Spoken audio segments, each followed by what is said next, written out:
कुसुम के फूल, कुसुम के फूल, कुसुम के फूल, कुसुम के फूल।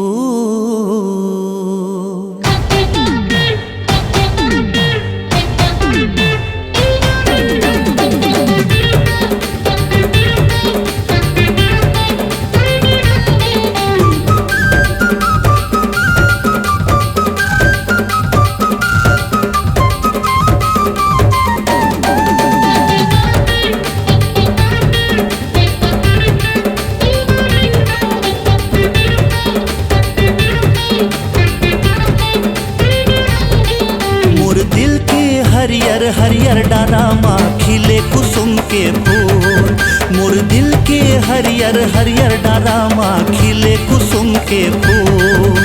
तोर सुनहरी चेहरा सनम मोर अखियाँ में झूले रे झूल।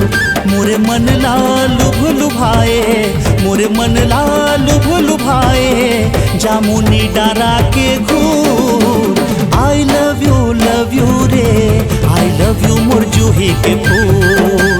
आई लव यू रे, I love you more Juhi के फूल। मोर जिंदगी के दरिया सागर माते फूले बसंत के फूल। तोर मस्ताना दासना मोर हृदय ला मारत शूल।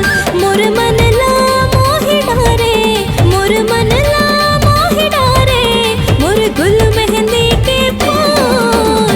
आई मिस यू रे मोर लाली कमल के फूल। आई मिस यू रे मोर लाली कमल के फूल।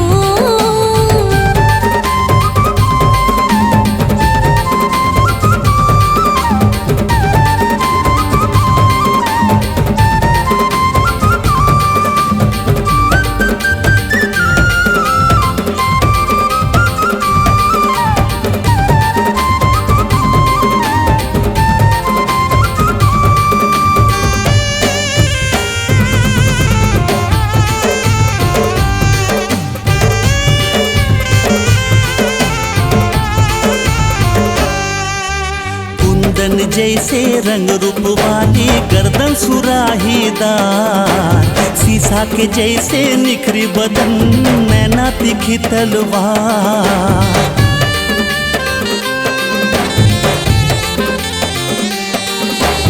ऊपर वाला तराशे तोला मोहब्बत के नूर से। कुदरत के तय अजीब करिश्मा कर खुशबू आए दूर से।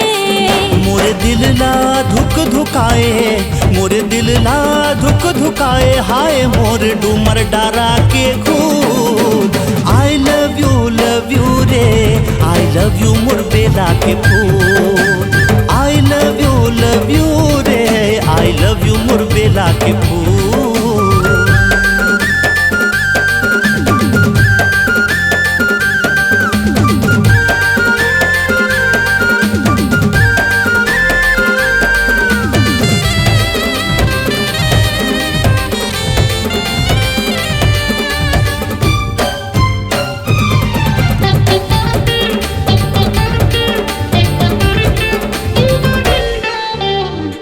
भर के वे देख लो तोला मोर सपना के राजकुमार।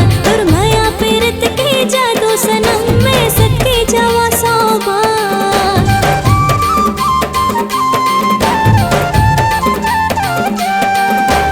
होठ गुलाबी गुलाब के पंखुरी नैना शीशा के जाम। खत का तोर तारीफ करो मैं शायर बदनाम। मोर मन ला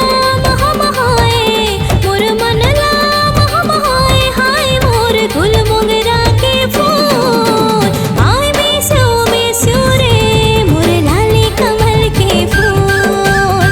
आई लव यू रे, I love you more Juhi के फूल। मोर दिल के हरियर हरियर डारामा खिले कुसुम के फूल। मोर जिंदगी के दरिया सागर माते फूले बसंत के फूल।